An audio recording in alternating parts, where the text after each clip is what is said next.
할렐루야. 따라합시다. 하나님, 오늘 밤에 말씀을 깨닫는 지혜를 주세요. 아멘. 기차는 철로 위를 달리죠. 철로 위를 달리는 게 기차의 본물입니다. 벗어나면 위험하죠. 사고입니다. 승객들이 다치거나 죽을 수가 있습니다. 이 철로라고 하는 것은 좁지만, 그리고 그 선대로만 달려야 하지만 이 기차에게 굴레가 아니고 사실은 자유입니다. 마찬가지로 하나님의 말씀은 하나님의 백성들에게 철로와 같아요. 벗어나면 자유로운 것 같은데 자유가 아닙니다. 멸망이죠. 심판이죠. 결국은 유익이 없습니다. 말씀 안에 그 말씀대로 살아갈 때 인생은 진짜 자유입니다.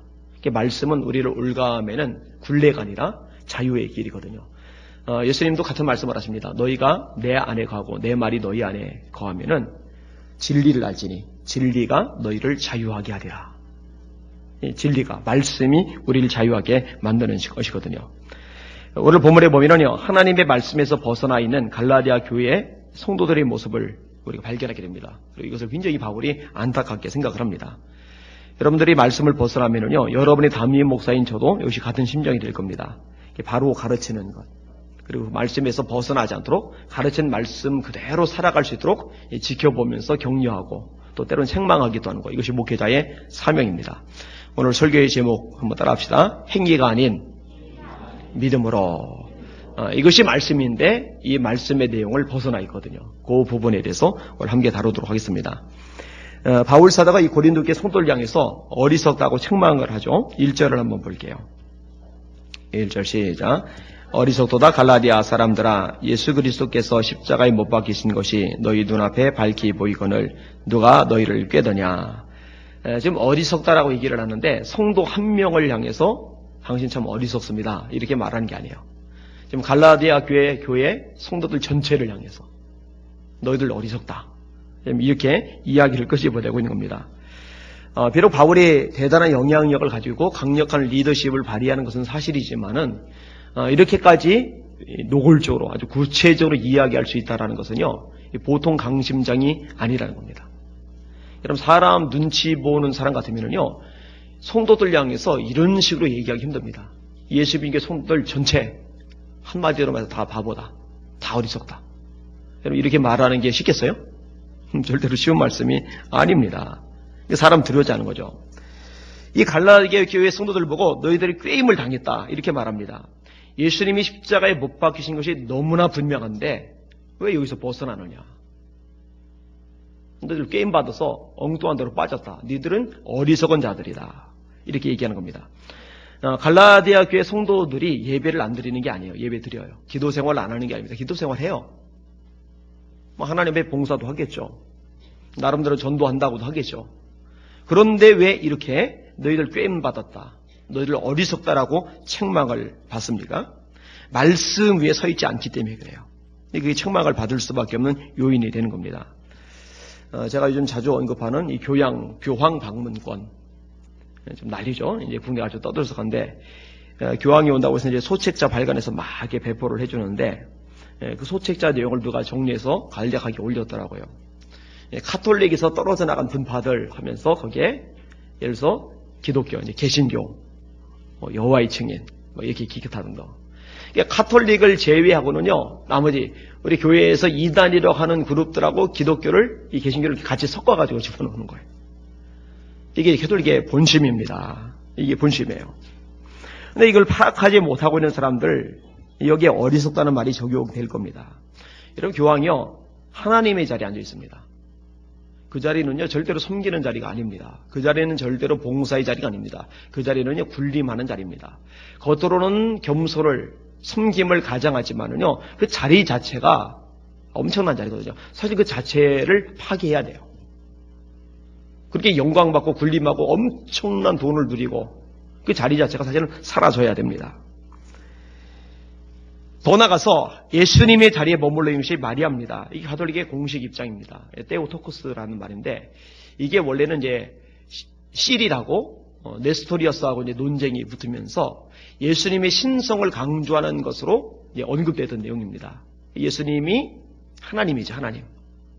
예수님의 신성, 예수님은 단순한 인간이 아니고 하나님이세요. 그래서 마리아는 예수님이 하나님이시기 때문에 하나님의 어머니다. 이것은 마리아에게 관점이 있는 게 아니라요, 예수님에게 관점이 있는 겁니다. 예수님이 신성을 가지고 있다. 예수님이 하나님이다. 그래서 마리아의 명칭이 하나님의 어머니. 근데 이게요, 시대를 지나면서 의미가 바뀌어버렸어요.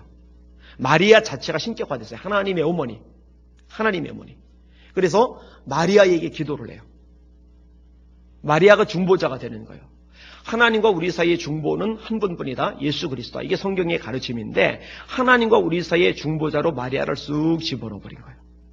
그래서 캐톨릭에서 보면은요, 예수님은 늘 아기 예수로 많이 나타나고 이 마리아가 늘 아기 예수를 이렇게 안고 있는, 이 마리아가 많이 부각이 되어져 있어요. 이뿐이 아닙니다. 성인들이라는 게 있는데 캐톨릭의 공식 입장은 이 성인들의 공덕이 우리에게 전가된다고 가르쳐요. 이 성인들에게 기도할 수 있다고 가르쳐요. 여러분, 기도 못합니다. 기도하면 안 됩니다. 그거 우상숭배입니다. 뭐 이렇게 성인 같은 거 이렇게 형상 만들어 놓고 그 앞에서, 또 마리아 형상 만들어 놓고 그 앞에서, 성경은 아무 형상이든지 만들지 말라고 그랬는데 왜 그런 짓을 하는지는 모르겠어요. 이거 포기해야 됩니다. 또 하나, 인폴로빌러티라고 해서 교황 무호설이라는 게 있어요. 이게 가톨릭의 공식 입장인데, 교황이 교황의 자리에서 교서를 내리면은 거기는 오류가 없다는 거예요. 여러분, 오류가 없는 것은 하나님의 말씀 외에 없어요. 하나님 말씀만이 진리입니다. 하나님의 말씀 위에는요, 누구든지 오류가 있을 수 있고 문제가 있을 수밖에 없어요. 특별히 교황이 교황의 자리에서 교서를 내린 그 교서들 간에도 충돌과 대립이, 갈등이 발생을 해요. 왜냐하면 사람들마다 입장이 각기 다르니까. 그럼에도 불구하고 이 교황 무호설을 포기를 안 합니다. 그래서 제가 노골적으로 이런 얘기를 해요. 캐톨릭의 마리아 숭배하고 교황 무호설을 포기하지 않는 한 절대로 같이 가는 것은 안 된다. 만약에 이 두 가지만 포기한다면 같이 갈 수 있는 문이 열린다고 나는 그렇게 생각합니다. 근데 제가 장담합니다. 절대로 이 두 가지 포기 안 합니다. 교황 무호설, 마리아 숭배 포기 안 합니다. 포기할 수가 없어요. 그런데 아는 것처럼 우리 마리아 숭배하는 거 아니다. 존경하는 것뿐이다. 사기치는 겁니다. 성인들에게 기도하는 것 아니다. 사기치는 겁니다. 가톨릭 성인전 김선 추기경 발행인으로 나온 2권의 책이 있는데 그 책에도 공식적으로 써 있어요. 사기치는 겁니다. 거짓말하는 거예요. 그런데 이런 것들도 모르고 넘어간단 말이에요. 어떤 어리석은 인생들은 교회가 부패해서 가톨릭으로 한다는 거예요. 교회가 부패해서. 정말 그럴까? 아니요, 정말 그런 거 아닙니다. 교회가 부패해서 가톨릭으로 가는 게 아니라 하나님의 말씀에 무지하기 때문에 가톨릭으로 넘어가는 겁니다. 진리에 대해서 무지하기 때문에 가톨릭으로 넘어가는 겁니다. 가톨릭은 오랫동안 성도들이 성경을 읽지 못하겠습니다. 성경을 보유하고 있거나 성경을 읽는 것만 가지고도 형벌을 내리거나 화형을 처하거나 이런 일들까지 실제로 있었어요. 왜? 말씀에 서 있지 않으니까. 교인들이 말씀을 읽기 시작하면은 그게 드러나 버릴 테니까. 마틴 루터가 독일어로 라틴어 성경을, 이 원문 성경을 번역한 것은요, 독일 역사상 획기적인 일입니다. 왜냐하면 일반 백성들, 일반 성도들도 성경을 읽을 수 있는 길이 최초로 열려진 것이기 때문에. 아주 의미 깊은 얘기죠. 말씀에 서 있지 않으니까 연옥 얘기를 하는 겁니다. 말씀에 서 있지 않으니까 니네 부모들이, 니네 형제들이, 니네 친구들이, 니네 이웃들이 연옥 불구덩이 속에서 고생하는데 이 면제부통에 돈을 집어넣으면 돈이 떨어지는 순간 불구덩이 속에는 네 가족들이 천국에 올라간다라고 가르칠 수가 있었던 겁니다. 마틴 루터가 여기에 정면으로 도전을 했죠. 비텐베르크 성문에 95개조 항목을 써놓고 질문을 내면서 종교개혁이 시작이 되죠. 아니죠. 그런 걸로 구원받는 거 절대로 아니죠. 헌금한다고 면죄부 산다고 천국 가는 거 절대로 아니죠. 그런데 이렇게 말씀에 벗어난 부분들이고 이 부분을 여전히 돌이키지 않은 부분들이 있는데 헷갈리는 거예요. 사람들이. 좀 혼미의 시대에 살고 있다라고 생각이 되어집니다. 자, 본문으로 들어와서, 자, 어리석다 갈라디아 사람들, 십자가에 못 박힌 예수님이 밝히 보이는데 너희들 왜 그러느냐. 그러면서 이야기를 끄집어내는데 세 가지 질문을 던집니다. 첫 번째 질문이 뭐냐. 너희가 성령을 받았는데 도대체 뭘로 성령 받았느냐. 뭘로 성령 받았냐. 그걸 질문을 던지는 거예요. 2절과 5절을 한번 볼게요. 2절 시작. 내가 너희에게서 다만 이것을 알게 하노니 너희가 성령을 받은 것이 율법의 행위로냐 혹은 듣고 믿음으로냐. 5절 시작. 너희에게 성령을 주시고 너희 가운데서 능력을 행하시는 이의 일이 율법의 행위에서냐 혹은 듣고 믿음에서냐. 자, 초대교회 성도들이 성령 충만을 받았죠. 사도행전 2장에 나옵니다. 사도행전 1장 14절에 보면 오로지 마음을 같이하여 기도하기를 힘썼다라고 되어 있고 2장 오순절날에 다 같이 한 곳에 모였더니 하늘로부터 급하고 강한 바람 같은 소리가 들렸다고, 불의 혀 같은 것이 갈라지는 것이 각 사람의 이마였다고, 성령의 충만을 받고 성령의 말하게 하심을 따라 각기 다른 방언으로 말하기를 시작하리라, 이렇게 말씀을 해주고 있어요. 근데 여러분 그 본문을 한번 살펴볼 때요, 거기에 율법을 지킴으로 성령 받았다는 항목이 있어요, 없어요? 없습니다. 율법을 지켜서 성령을 받은 게 아니었어요.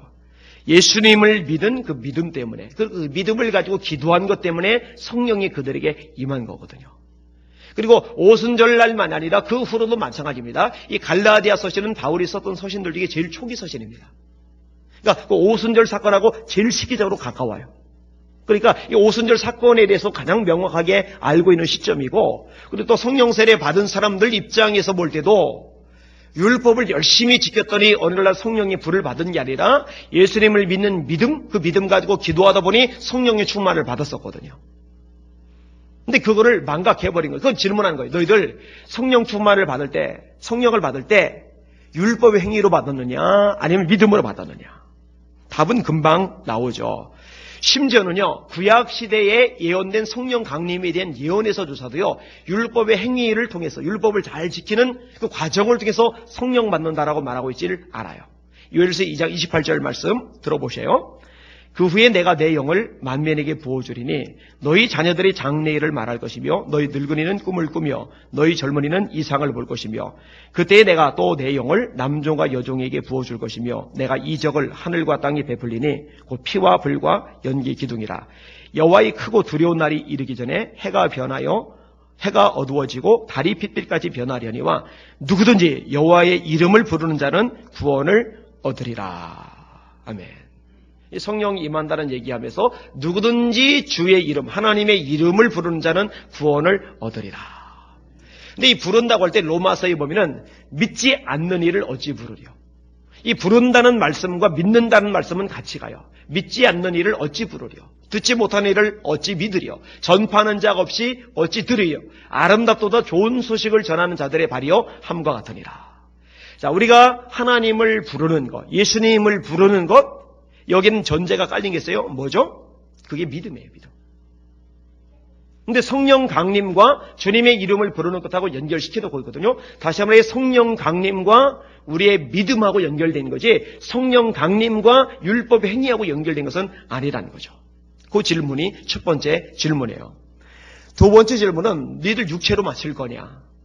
너희들 육체로 마칠 거냐? 그런 질문을 합니다. 3절 말씀을 같이 읽을게요. 시작. 너희가 이같이 어리석으냐? 성령으로 시작하였다가 이제는 육체로 마치겠느냐? 여러분, 믿음으로 성령을 받았다면 이제 그대로 가야 되잖아요. 그걸 유지를 해나가야 되잖아요. 그런데 거기서 벗어나는 거죠. 육체로 가면 안 된다는 거죠. 여기서 육체로 마친다는 말은요, 예수님을 믿는 믿음으로 구원받는 길, 예수님을 믿는 믿음으로 성령 받는 길이 활짝 열려져 있는데, 이것을 제쳐놓고서 다른 것으로 성령받고 다른 것으로 구원받으려고 하는 그런 시도, 이것을 통칭해서 육체라고 말하는 겁니다. 그러니까 너희들 왜 성령으로 시작을 했는데 육체로 마치려고 하느냐? 이거는요, 아주 굉장한 책망의 말씀인 겁니다. 그 다음에 세 번째 책망은요, 괴로움을 너희들 헛되이 받았느냐라는 질문입니다. 4절을 같이 볼게요. 4절 시작. 너희가 이같이 많은 괴로움을 헛되이 받았느냐? 과연 헛되냐? 여러분, 예수님을 믿는 믿음을 받아들이고서요, 이 복음을 받아들이고서요, 구원받은 하나님의 백성이 되었는데, 이런 그리스도인들에게 핍박이 닥칩니다. 그 핍박이 어디서 오느냐? 율법주의자들에게서 옵니다. 믿음만 가지고는 안 된다. 복음만 가지고는 안 된다. 믿음에다가 플러스 할례를 받아야 된다. 믿음에다가 플러스 율법을 지켜야 된다. 여러분, 이런 세력이 얼마나 과격하고 강했냐면요, 얼마 전에 들었던 말씀을 기억하세요? 갈라디아서 2장에 베드로가 이방인들하고 같이 식사를 하다가 야고보에서 온 자들, 그 율법주의자들을 말하는 거예요. 그들이 왔을 때 베드로가 살그머니 피해요. 이것을 바울이 외식이라고 해요. 이렇게 외식하는 베드로를 보고서 누가 영향받았느냐? 그 주변 사람들이. 그리고 누구조차 영향받았느냐? 바나바까지도. 바나바도 그들의 외식에 전염돼 버린 거예요. 이것을 보고서 바울이 모든 사람 앞에서 베드로를 책망합니다. 네가 유대인인데 유대인답게 살지 않으면서 이방인을 유대인답게 살게 하려느냐. 이 베드로, 이 사도 중에 사도인 베드로조차도 이 눈치 보면서 겁을 집어먹고 살그머니 피해 나갈 만큼 그들이 힘이 있었거든요. 바울도요, 이들 때문에 얼마나 많이 시달렸는지 몰라요. 그래서 바울이 내가 편하기 위해서 그들 비유 맞출 수 있는데 나는 그렇게 하지 않는다. 거기 이제 갈라디아서 1장의 내용입니다. 내가 사람들을 기쁘게 하랴 아니면 하나님을 기쁘게 하랴. 내가 지금까지 사람의 기쁨을 구하는 자였다면 그리스도의 종이 아니니라. 나 예수종 아니다. 내가 어려움 모면하려고 힘든 것 모면하려고 사람들 비유 맞추고 그들하고 타협을 한다면 나는 더 이상 예수의 종이 아니다. 나는 그렇게 살 수 없다라고 바울이 이야기한 겁니다. 마찬가지로 이 갈라디아 교회 성도들도 이것 때문에 고난을 당했거든요. 괴로움을 참 많이 겪었거든요. 그럼에도 불구하고 믿음을 지켰어요. 믿음으로 구원받는 거다. 예수의 십자가, 예수의 피 외에 구원은 없다. 그런데 이렇게 괴로움을 받으면서 가지고 믿음을 지켜나갔는데 이 잘못된 가르침의 영향을 봐서 헷갈리기 시작하더니 거기에 휩쓸려 버린 거예요. 바울이 질문한 거죠. 너희들 그동안 괴로움 받은 거 헛된 거냐? 이 질문이 그래서 나온 거예요. 너희들 성령 받은 게 행위로냐? 믿음으로냐? 너희들 육체로 마칠 거냐? 너희들 그동안 괴로움을 당한 것, 복음을 위해서 믿음 때문에 괴로움을 당했는데 이게 다 헛된 것들이냐? 이게 세 가지 질문을 통해서 그들의 양심을 지금 일깨우고 있는 겁니다. 그러면서 정말 믿음이 본질이라는 사실을 구약의 가장 중요한 한 인물을 등장시켜서 증명해 나갑니다. 이건 로마서도 마찬가지 구조입니다. 로마서 4장의 구조하고 비슷해요. 그게 누구냐면 아브라함이죠. 자, 오늘 본문을 다시 읽겠습니다. 6절부터 이제 9절까지입니다. 시작. 아브라함이 하나님을 믿음에 그것을 그에게 의로 정하셨다함과 같으니라. 그런즉 믿음으로 말미암은 자들은 아브라함의 자손인 줄 알지어다.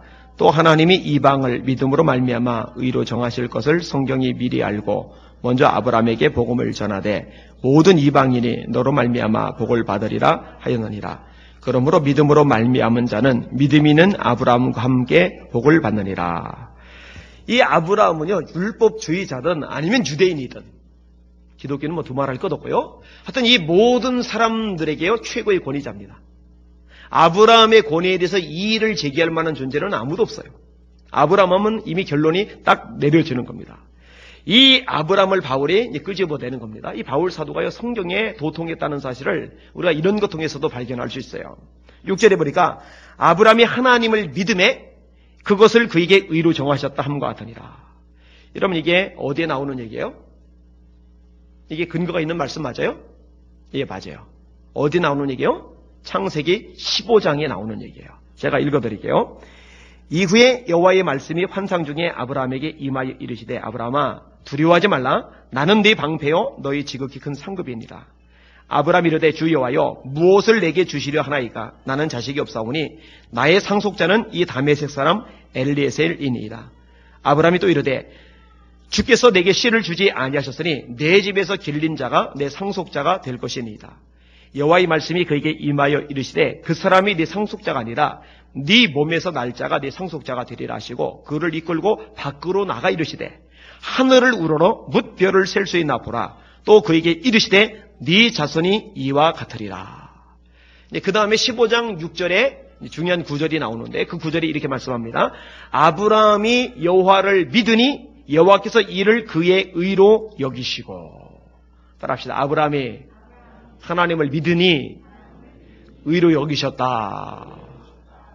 자, 아브라함이 의롭다라고 여겨진 것 뭐 때문인가요? 율법 행위 때문인가요? 할례 때문인가요? 아니죠. 뭐 때문이에요? 믿음 때문이었어요. 믿음. 그럼 이 아브라함이 할례를 받은 것은 어디 나오죠? 이런 것들은 여러분이 기억을 해두시면 좋아요. 할례를 받은 것은 어디죠? 17장입니다. 17장에 9절에 이렇게 말씀합니다. 하나님이 또 아브라함에게 이르시되 그런즉 너는 내 언약을 지키고 네 후손도 대대로 지키라. 너희 중 남자는 다 할례를 받으라. 이것이 나와 너희와 너희 후손 사이에 지킬 내 언약이니라. 너희는 포피를 베어라. 이것이 나와 너희 사이의 언약의 표징이니라. 너희의 대대로 모든 남자는 집에서 산 자나 또는 너희 자손이 아니라 이방 사람에게서 돈으로 산 자를 막론하고 난지 8일 만에 할례를 받을 것이라. 할례를 받은 것 때문에 의롭다함을 받은 게 아니라 믿음 때문에 의롭다함을 받았어요. 할례는 의롭다함을 받은 다음에 그 다음에 받은 거예요. 이 할례하고 나란히 언급되는 게 율법입니다. 할례하고 율법은 세트거든요. 그래서 예수만 믿으면 안 된다. 할례도 받아야 된다. 이야기는 예수만 믿어서는 안 된다. 율법도 지켜야 된다. 그 얘기랑 같은 맥락이거든요. 이것을 바울 사도가 뒤집어 엎은 거예요. 결론은 난 거죠. 봐라, 너희들이 최고로 가치를 두고 있는 아브라함조차도 할례로 의롭다함을 받은 건 아니지 않느냐. 그 위대한 아브라함조차, 하나님의 사람 아브라함조차도 믿음으로 의롭다 하심을 받은 것 아니냐. 이것을 드러내는 거죠. 이렇게 아브라함조차 믿음으로 의롭다함을 받았기 때문에 우리 역시 믿음을 가지게 되면은 이 믿음 때문에 아브라함의 자손이 되는 겁니다. 그게 7절이죠. 그런즉 믿음으로 말미암은 자들은 아브라함의 자손인 줄 알지어다. 여러분, 이건 역시요 구약의 약속이 된 겁니다. 예언이 된 겁니다. 성경이 이렇게 말씀을 합니다. 일단 오늘 본 8절에 보시면은 하나님이 이방을 믿음으로 말미암아 의로 정하실 것을 성경이 미리 알고 먼저 아브라함에게 복음을 전하되 모든 이방인이 너로 말미암아 복을 받으리라. 모든 이방인, 할례를 받은 사람은 유대인입니다. 여러분, 이방인이 할례를 받고 유대인으로 귀화하면은요 이방인이지만 그들은 유대인이 돼요.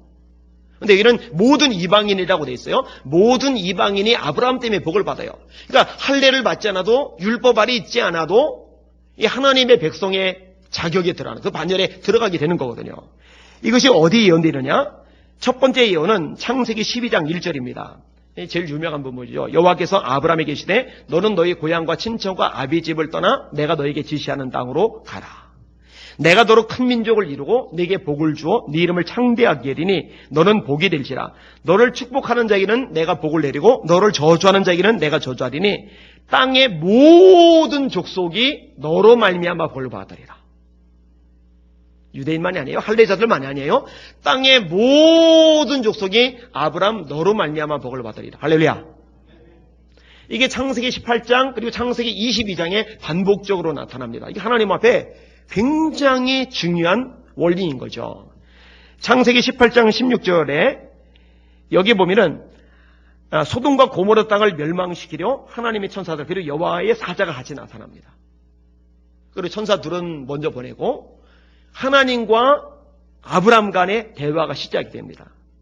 그러면서 하나님이 이렇게 말씀하세요. 여호와께서 이르시되 내가 하려는 것을 아브라함에게 숨기느냐. 아브라함은 강대한 나라가 되고 천하 만민은 그로 말미암아 복을 받게 될 것이 아니냐.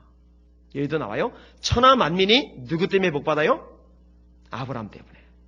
그 다음에 창세기 22장에는요 유명한 사건이 나오죠. 무슨 사건입니까? 이 창세기의 아브라함 관련된 핵심 사건은 여러분이 기억해 두면 좋아요. 22장은 아브라함이 모리아산에서 이삭을 번제로 드리는 사건입니다. 이 사건 이후에 하나님의 말씀이 다시 주어집니다. 이렇게 말씀하세요. 내 씨로 말미암아 천하 만민이 복을 받으리니 이는 네가 나의 말을 준행하였음이니라 하셨다 하니라. 자, 여기서는 너로 말미암아라고 되어 있잖아요. 네 씨로 말미암아. 12장에 너로 말미암아, 18장에 너로 말미암아, 22장에 네 씨로 말미암아. 여기서 네 씨는 좀 더 구체적인데 예수 그리스도를 가리키는 거예요. 예수 그리스도. 예수 그리스도를 통해서 천하 만민이 복을 받는 거예요. 다시 원점으로 돌아서 여러분 할례 받은 사람, 율법을 지키는 사람, 유대인만이 아니라 모든 이방인들, 모든 백성, 천하 만민들에게 구원의 문이 열려요. 무엇을 통한 구원입니까? 믿음을 통한 구원인 거예요. 할렐루야. 이것이 복음인 거죠. 이것이 복음인 거죠. 따라서 우리가 믿음 안에 머물러 있게 되면 아브라함과 함께 복을 받는 자, 아브라함의 그 복을 같이 받는 사람이 되는 거예요. 그래서 성경에 저와 여러분을 아브라함의 자손이라고 하는 겁니다. 여러분 괜히 아브라함의 자손이라고 하는 게 여러분 혈통상으로는 우리가 무슨 아브라함의 자손입니까? 혈통상으로는 거리가 멀죠. 근데 아브라함의 자손 맞아요. 로마서에 바울이 말하죠. 표면적 유대인이 아니요 이면적 유대인이 유대인이다. 표면적 아브라함의 자손이 아니고 이면적 아브라함의 자손이 아브라함의 자손이다. 표면적이란 말은 혈통상, 이 육체상 아브라함의 자손이다. 이게 본질이 아니라 그 내면, 이 속사람이 아브라함의 자손일 때 진짜 아브라함의 자손이라는 거죠. 여러분 세례 요한도 같은 말을 합니다. 너희가 회개에 합당한 열매를 맺고 속으로 아브라함의 자손이라고 생각하지 말아라. 하나님이 능히 이 돌들로도 능히 아브라함의 자손이 되게 하시리라. 할렐루야. 여러분 돌멩이 가지고도 아브라함의 자손이 되게 만드실 수 있는 하나님께서 이방인들 아브라함의 자손으로 만드는 거 못하시겠어요? 하셔요. 뭘로 하셔요? 믿음으로 하시는 거예요. 믿음으로 하시는 거예요. 이러니 믿음이 귀하죠. 9절에 믿음으로 말미암는 자는 믿음이 있는 아브라함과 함께 복을 받느니라. 아브라함이 받은 그 복, 믿음을 가진 저와 여러분 같이 받는 줄 믿으시길 바랍니다. 하나님이 인정하시는 최고거든요. 그래서 찬송가 중에도요 이렇게 고백하는 겁니다. 금보다 귀한 믿음은 잠보배 되도다. 이 진리 믿는 사람들 다 복을 받겠네. 아니 왜 찬송가에서 금보다 믿음이 더 귀하다고 하고 이 믿음을 가진 사람이 복을 받는다고 말하는가? 이 찬양을 지은 사람은요 영적으로 깊이 있는 사람이에요. 이 성경적인 토대, 뿌리를 잘 알고 있는 사람이에요. 아브라함과 함께 복을 받는다는 이 말씀을 알고 있는 사람임에 틀림이 없어요. 맞아요. 금보다 귀한 믿음이고 그 믿음을 가진 사람이 복을 받습니다. 여러분 이거 절대로 놓치지 마시기를 주의 이름으로 축원합니다. 이거 놓치면 멸망당하는 거예요. 이거 놓치면은 어리석은 자라고 갈라디아 교회 성도들처럼 책망을 듣는 거예요. 육체로 마친다고 헛되이 괴로움을 받았냐고 책망을 받는 거예요. 사실 이 교황 온다고 해서 호들갑 떨 게 아니라 이 말씀을, 이 복음을, 이 진리를 제대로 가르쳤어야 돼요. 이걸 제대로 안 가르쳐 놓으니까 조금만 휩쓸리면 뭔가 보면 뭔가 경험하고 나면은 휘둘려가지고 넘어져 버리는 거예요. 그 넘어지는 거는요, 뭐 안 좋은 거 봐서 넘어지는 게 아니라 진리에 서 있지 못하기 때문에 넘어지는 거거든요. 이걸 놓쳐서는 안 돼요. 자, 이렇게 믿음 안에 있는 자, 복 있는 자인데, 그러면 거꾸로 율법 아래 있는 자는 어떤 자냐? 이 율법 아래 있는 사람들의 특징을 이 바울 사도가 묘사하고 있어요. 어떤 사람이냐? 단호하게 말합니다. 저주 아래 있다. 믿음으로 구원받으려는 이런 자세, 이런 믿음을 받아들이는 태도를 가지지 않은 사람, 여전히 할례를 받으며 여전히 율법을 지키는 과정으로 구원받으려고 하는 이 율법 아래 있는 이 사람들은 저주 아래 있다. 그게 10절 말씀이죠. 같이 읽을게요. 시작. 무릇 율법 행위에 속한 자들은 저주 아래 있나니 기록된 바 누구든지 율법책에 기록한 대로 모든 일을 항상 행하지 아니하는 자는 저주 아래 있는 자라 하였습니다. 여러분 이게 바울의 생각이 아닙니다. 여러분 바울은요 철저하게 구약 성경에 뿌리를 두고서 그 말씀에 입각해서 메시지를 전해요. 마치 오늘날의 설교자들이 하나님의 말씀 구약과 신약의 뿌리를 내리고 그 말씀에 근거해서 설교를 해야 하듯이, 바울 당시에는 신약이 없을 때니까, 구약 성경이 유일할 때니까 구약 성경의 뿌리를 내리고 그 말씀에 기초해서 하나님의 말씀을 전하는 거죠.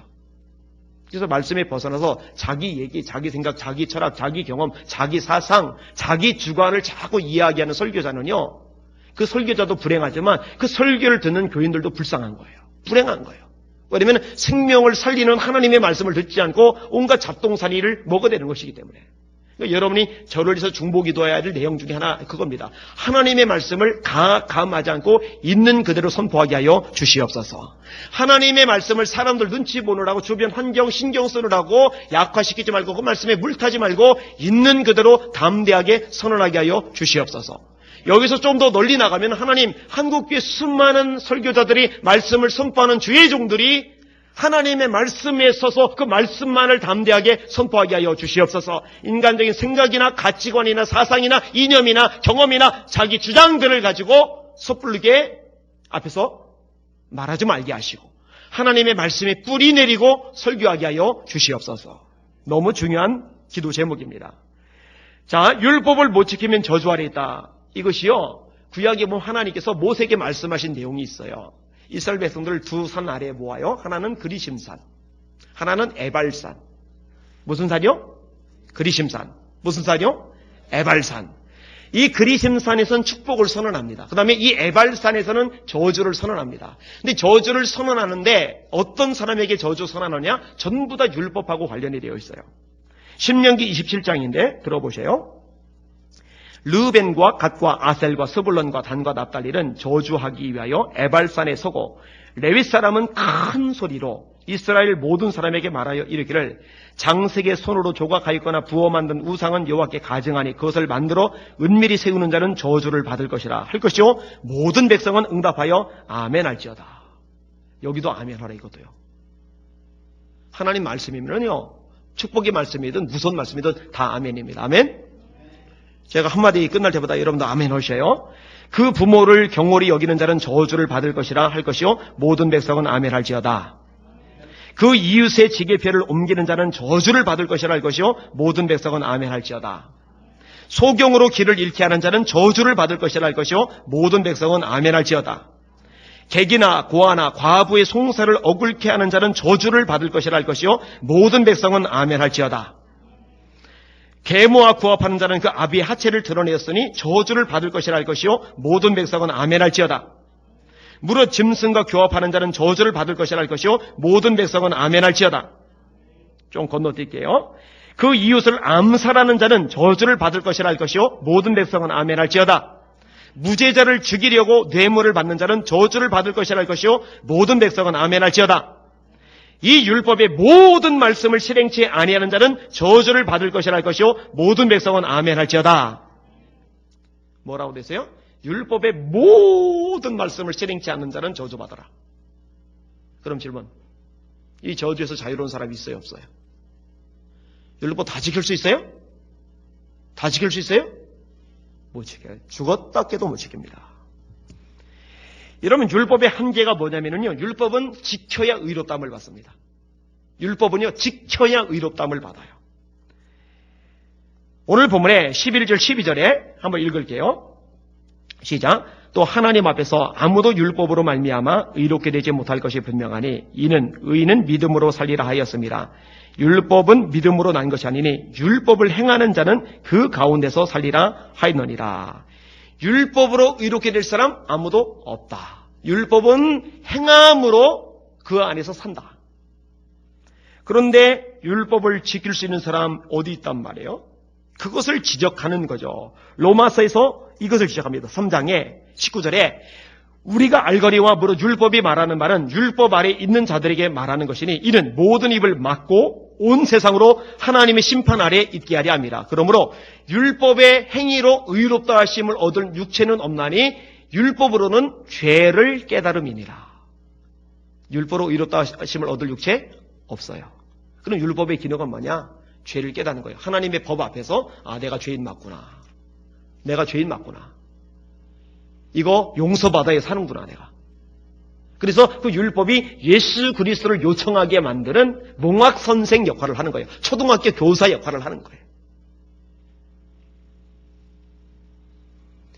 이 율법은요. 다른 것을 다 지켜도 어느 하나를 범하면은 모든 율법을 범한 것이 되어버려요. 그게 율법을 지킴으로 구원받으려고 하는 사람이 맞닥뜨리는 최고의 한계 상황입니다. 야고보서 2장이죠. 누구든지 온 율법을 지키다가 그 하나를 범하면 모두 범한 자가 되나니 간음하지 말라 하시니가 또한 살인하지 말라 하셨은즉 네가 비록 간음하지 아니하여도 살인하면 율법을 범한 자가 되느니라. 이렇게 정리가 되고 있는 거예요. 결론을 맺겠습니다. 그럼 바울 사도가 최종적으로 관심을 갖는 게 뭐냐? 그리고 관심을 갖게 만드는 게 뭐냐? 딱 하나입니다. 따라합시다. 예수 그리스도. 그 예수님을 말하고 싶은 거예요. 예수님. 바울은 예수님 빼면 시체입니다. 복음 빼면 시체입니다. 예수님과 복음은 같이 가는 거예요. 제가 늘 같이 말씀을 드렸어요. 로마서 1장 2절에 복음은 하나님이 그의 아들에 관하여 성경에 미리 약속하신 것이라. 육신으로는 다윗의 혈통에서 나셨고 성결의 영으로는 죽은 가운데서 부활하여 하나님의 아들로 인정되셨으니. 자, 복음이 뭐예요? 복음이 하나님의 아들에 대해 기록된 모든 것이 복음입니다. 할렐루야. 그래서 제가 이 5가지를 말씀드렸죠. 성경을 읽고 듣고 공부하고 암송하고 묵상하고처럼 이것도 외워야 돼요. 예수님의 오심, 예수님의 삶과 사역, 예수님의 고난과 죽음, 예수님의 부활과 승천, 예수님의 재림. 이 5가지가 다 복음입니다. 이 5가지가 다 복음이에요. 여러분, 예수님께서 오시지 않았다면 어떻게 우리가 구원받아요? 오신 거 복음이죠. 예수님의 가르침은 하나님의 나라입니다.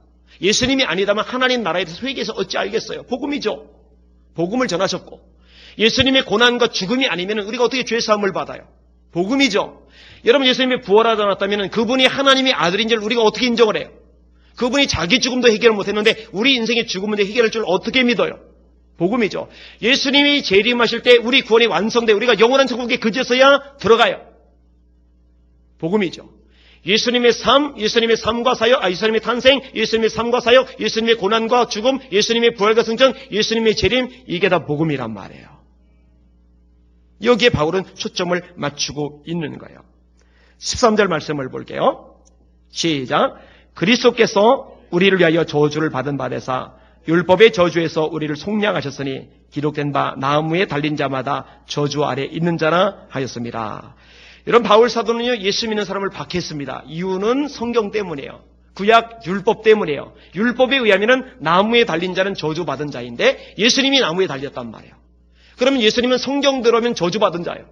저주받은 자를 메시아라고 하나님의 아들이라고 말하는 예수쟁이들은 신성 모독자들이에요. 그럼 이들은 때려도 돼요. 감옥에 가둬도 돼요. 이들은 죽어 마땅해요. 그래서 바울은요, 사명감을 가지고 그 일을 한 겁니다. 그런데 예수 믿는 사람을 외국에 있는 사람까지 잡아들이려고 다메섹에 가다가 영광 중에 밝은 빛 가운데 주님을 만납니다. 사울아 사울아 네가 어찌하여 나를 핍박하느냐. 누구십니까? 나는 네가 핍박하는 예수다. 예수님을 만나고 나서 깨달은 내용이 뭐냐? 예수님이 정말로 저주받은 것은 맞는데 자기의 죄 때문에 저주받은 게 아니라 저주받아야 될 인간들 모든 인류의 죄를 대신 지시고 저주받았다는 사실을 깨달은 거예요. 그래서 오늘 본문이 나오는 거죠. 그리스도께서 우리를 위하여 저주를 받은 바 되사 율법의 저주에서 우리를 속량하셨다. 할렐루야. 그리스도께서 우리를 위하여, 나를 위하여, 여러분을 위하여 저주를 받은 바 되서 우리를, 여러분을, 나를 율법의 저주에서 속량하셨다. 이거를 오늘 본문에서 아주 담대하게 선포하고 있는 거예요. 여러분, 이게 마음이 시원해지지 않아요? 은혜가 되지 않아요? 얼마나 놀라운 말씀입니까? 바울도 주님을 만나고 나서야, 영알이 열려지고 나서야, 주님을 보고 나서야 이 놀라운 진리를 깨달은 겁니다. 여러분, 이 진리를 깨달을 수 있기를 주의 이름으로 축원합니다. 교회를 10년, 20년, 30년 다녀도요, 이 복음을 잘 모르면은요, 흔들려요. 맨날 헷갈려요. 맨날 구원의 근거가 자기 자신이에요. 좀 열심히 살면은 괜찮은 것 같고, 말씀대로 못 살았으면 나 구원받은 거 맞나? 왔다 갔다 헷갈리고, 그러다가 구원파가 오면 쏠 넘어가고, 카톨릭에서 뭐 오면 쏙 넘어가고, 이렇게 되는 거예요. 이 갈라디아 교인들처럼 어리석은 자가 되는 거예요. 성령으로 시작했다가 육체로 마치게 되는 거예요. 살아가는 예수 믿는 성도 여러분, 말씀 위에, 진리 위에, 복음 위에 굳게 서시기를 주님의 이름으로 축원합니다. 사실 이 수요일 날 와서 이 말씀을 다 들어야 되는데 초대를 자꾸 하셔요. 우리 청년들도 와서 다 와서 말씀을 들어야 되는데 지금 제가 수요 예배를 좀 늦출까 생각도 하고 있어요. 직장 끝나고 오면은 늦어져요. 늦어지니까 늦어지느니 아예 안 온다라는 생각들 좀 해요. 요즘 다 남자 여자 할 것 없이 직장들 다니니까. 따라합시다. 예수님만이 모든 것이다. 자, 14절도 마찬가지입니다. 같이 읽을게요. 14절 시작. 이는 그리스도 예수 안에서 아브라함의 복이 이방인에게 미치게 하고 또 우리로 하여금 믿음으로 말미암아 성령의 약속을 받게 하려 함이라. 자, 앞부분에서 믿음으로 아브라함의 복이 우리 것이 되는데 오늘 본문에 뭐라고 말하느냐? 누구 안에서? 그리스도 예수 안에서. 할렐루야. 결론은 예수예요. 결론은 예수. 여러분, 예수 안에는요, 온갖 보화가 감추어져 있어요. 이거는 캐도 그치지 않을 만큼 엄청난 보화입니다. 여러분, 광산에서요, 금을 캘 때 또는 보석들을 캐낼 때요, 한참 캐내고 나서 더 이상 캐내는 것과 비교해서 수익성이 떨어지면은요, 여전히 좀 남아있더라도 그냥 놔둡니다. 더 이상 캐질 않아요. 그런데 예수 그리스도라는 보화는요, 캐면 캘수록 더 풍성해져요. 근데 이제 어리석게도 예수님에서 자기가 이제 다 안다고 생각하는 거, 복음에서 다 안다고 생각하는 거 절대로 그렇지 않습니다.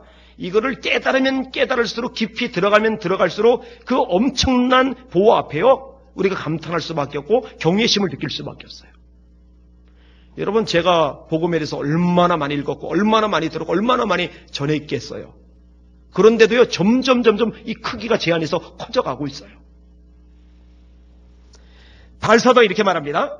나도 육체를 신뢰할 만하며 만일 누구든지 다른 이가 육체를 신뢰할 것이 있는 줄 생각하면 나는 더 그러하리니 나는 8일 만에 할례를 받고 이스라엘 족속이요 베냐민 지파요 히브리인 중에 히브리인이요 율법으로는 바리새인이요 열심으로는 교회를 핍박하고 율법의 의로는 흠이 없는 자로다. 그러나 무엇이든지 내게 유익하던 것을 내가 그리스도를 위하여 예수를 위하여 다 해로 여길 뿐만 아니라 또한 모든 것을 해로 여기면 내 주 그리스도 예수를 아는 지식이 가장 고상함을 인함이라. 바울은요, 그 당시 최고의 석학인 가말리엘 밑에서 최고 수준의 학문을 배웠어요. 히라버, 그 당시의 국제, 지금의 영어나 마찬가지인 히라버에 능통했어요. 히랍 철학에 능통했어요. 그런데 말하는 거예요. 예수님을 아는 지식이 가장 고상하다. 할렐루야. 내가 그를 위하여 모든 것을 잃어버리고 또한 모든 것을 배설물로 여기면 내가 그 안에서 그를 얻고 그 안에서 발견되려 함이니. 예수. 그 넓이를, 그 깊이를, 그 크기를, 그 높이를 여러분이 날마다 발견해 나가실 수 있기를 예수님의 이름으로 축원합니다. 잊지 마십시오. 율법의 행위가 아닙니다. 예수의 십자가 사건을 믿는, 예수님의 부활 사건을 믿는 믿음입니다. 믿음으로 구원받습니다. 믿음으로 성령 받습니다. 믿음으로 율법의 저주에서 자유케 됩니다. 믿음으로 아브라함의 복을 받습니다. 그래서 오늘 설교의 제목이 행위가 아닌 믿음으로. 아멘. 기도하겠습니다. 합심하여 같이 한번 기도할 터인데요.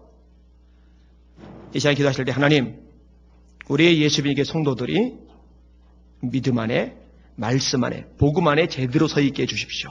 저도 그렇게 서 있게 해주십시오.